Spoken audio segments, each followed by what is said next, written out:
کہ باقی میکسیمم کیا ہو جائے گا، منیمم کیا ہو جائے گا، ریسورسز کیا ہیں، سچویشن کیا ہے، ٹائمنگ کیا ہے، وہ سب کتابی چیزیں ہیں. لیکن منیمم جو میں نے بتا دیا وہ ہے مشاورت، مشورہ لے کر. سچ کہنے سے لوگ ناراض ہوں تو پھر کیا کرنا چاہیے؟ بہت بہت شکریہ. اصل میں سر میرا خیال ہے کوئی لازم نہیں ہے کہ سچ بولنے سے ہم ناراض کریں، ہم جھوٹ بول کے بھی ناراض کر لیتے ہیں. ٹارگٹ کیا ہے؟ ایک بات یاد رکھیے، ٹارگٹ یہ ہوتا ہے کہ ہمیں سچ بولنے کا بھی طریقہ نہیں آتا.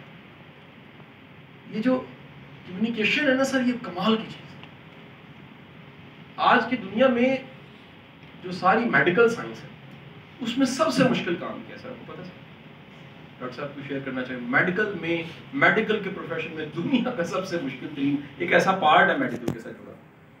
اچھا فوج کے ساتھ بھی ہے، ان کا بھی ڈپارٹمنٹ علیحدہ بنا دیا جو یہ اسائنمنٹ کر رہے ہیں. وہ ہے موت کی اطلاع دینا، کہ کسی کو ذہنی طور پہ تیار کرنا کہ آپ کے 15 دن رہ گئے. مسئلہ یہ کہ پورے MBBS میں یہ سبجیکٹ ہی نہیں ہے، لہٰذا کمرے میں ایک دم دروازہ کھلتا ہے اور ڈاکٹر آ کہتے تسی مر جانا. اس نے 15 دن بعد نہیں، ابھی مر جائے. اور جو قابل ڈاکٹر ہے وہ کیا کرے گا؟ وہ ڈاکٹر جاوید اقبال جیسا جو ہمارے بھاگلپور میڈیکل کالج کے ایکس پرنسپل رہے، وہ سکھاتے ہیں، ان کی ویڈیوز پڑی ہوئی ہیں اس موضوع پہ. وہ سکھاتے ہیں کہ ہم نے یہ دنیا کی سب سے بڑی حقیقت کہ تم نے مر جانا ہے کیسے بتانا ہے. ایک چھوٹا سا واقعہ سن لیجیے یہ سمجھانے کے لیے. ایک کتاب میں، پرانی تاریخ کی کتابوں میں واقعہ لکھا ہے، بادشاہ کو خواب آ، خواب کی تعبیر کے لیے اس نے منادی کی جو کوئی آ کے بتائے. پورے دن لوگ بتاتے رہے. ایک بابا آیا شام میں، بابا نے آ کے کہا جی بادشاہ سلامت، اس خواب کی تعبیر یہ ہے کہ آپ کی پوری اولاد سب آپ کی آنکھوں کے سامنے مر جائے. اس سے بڑی ٹریجڈی کسی انسان کے لیے نہیں ہو سکتی کہ آپ کے سب مر جائیں گے آپ کے سامنے. بادشاہ اتنے جلال میں آیا، اس نے کہا آپ تلوار منگاؤ اس کی گردن. اس نے کہا جالم پناہ یہ خواب کی تعبیر ہے، میں کیا کروں؟ تعبیر ہے بتا. اس نے کہا تلوار چھوڑو، اس کو پھانسی دو فجر سے پہلے. اور یہیں دربار کلوز کر دیا گیا. رات کے پچھلے پہر درباریوں نے بتایا کہ ایک نوجوان لڑکا ہے جو بضد ہے کہ میں نے بادشاہ سے ملنا، اور تعبیر مجھے پتا ہے. بادشاہ نے کہا جی چیپٹر کلوز، اب بات نہیں ہوگی. اس نے کہا جی میری ریکویسٹ ہے، میری بات سنیے. بلا لیا گیا، دوبارہ دربار سے جایا گیا. رات کے پچھلے پہر میں اس نے خواب سنا اور کہا بادشاہ سلامت، اللہ نے آپ کو بڑی طویل عمر عطا فرمائی. اس نے کہا واہ، کیا مانگتے ہو مانگو. کہنے جی وہ جن ڈکیا انہوں چھاڑ دو. انہیں بھی گل ہی کہی. طویل عمر کا مطلب یہ ہوتا ہے سب کے غم کو دیکھ کے جانا، اور اس کا یہ بھی مطلب ہوتا ہے طویل عمر ہونا. ایک ہی بات کو دو انداز سے کہا. حضور والا آپ بات کو کہنے کا طریقہ ٹھیک کر لیجیے.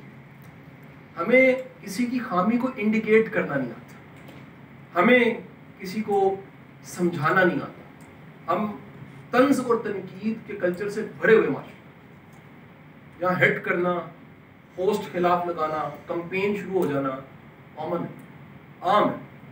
میں نے کسی کی کال نہیں اٹھائی. ڈاکٹر صاحب مہینہ ڈیڑھ پہلے کا واقعہ ہے، جرنلسٹ تھا سندھ سے.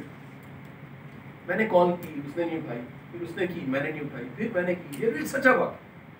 کچھ دن کے بعد میرے دوست آئے کہ کسی دوسرے علاقے سے. انہوں نے کہا سر اس کو جانتے ہیں آپ؟ نام سنا. انہوں نے کہا جی اس نے پورے سوشل میڈیا سندھ پہ آپ کے خلاف کمپین لانچ کی. یہ میرا قصور. میں کہا پتا کر کے ہوا کیا ہے؟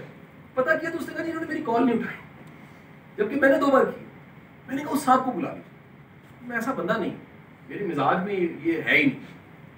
وہ آئے تو ان کا جی میں تو گالی نہیں کرنی. میں کہا جی اب چھوڑیں آپ، مجھے بات تو کریں نا، اصل بات کیا. کہتے جی میں نے ایک تبصرہ لکھوانا تھا کسی کتاب پہ. میں کہا حکم کیجیے، یہ بھی ہو جائے. کرتے کرتے اب آخر کار اس کو سمجھ آئی وہ غلط ہے. اب باہر جب جانے لگا، میں نے گاڑی تک چھوڑا تو اس نے مجھے کہا کہ سر میں معافی چاہتا ہوں. میں کہا حضور میں چھوٹی سی آپ سے درخواست پیش کرنا چاہتا ہوں. ہماری جو پرسیپشن ہوتی ہے نا وہ ریئلٹی نہیں ہوتی. ہم پرسیپشن پہ پورا یقین کرتے ہیں اور یہ دیکھتے نہیں ہیں کہ ریئل گراؤنڈ ریئلٹیز وہ کیا ہے، فیکٹس کیا ہے. اور اس کا نام سن لیجئے گا، کہ 103 بار قرآن پاک میں اس کا حکم ہے، اسے صبر کہتے ہیں. صبر کا مطلب یہ ہے گیو ٹائم، تھوڑا سا وقت دیجئے، جو واقعہ اس کا معنی آپ کو سمجھ آ جائے، جو ہو رہا ہے یہ سمجھ آ جائے، جو اچھا نہیں ہے یہ سمجھ آ جائے، جو ناگوار گزر رہا ہے وہ سمجھ آ جائے. سو سچ کہنے کا طریقہ سیکھیے تاکہ ناگواری نہ ہو. اللہ آپ کا حامی و ناصر ہو جی. بہت بہت شکریہ ڈاکٹر صاحب, آپ کا بڑا شکریہ. Thank you.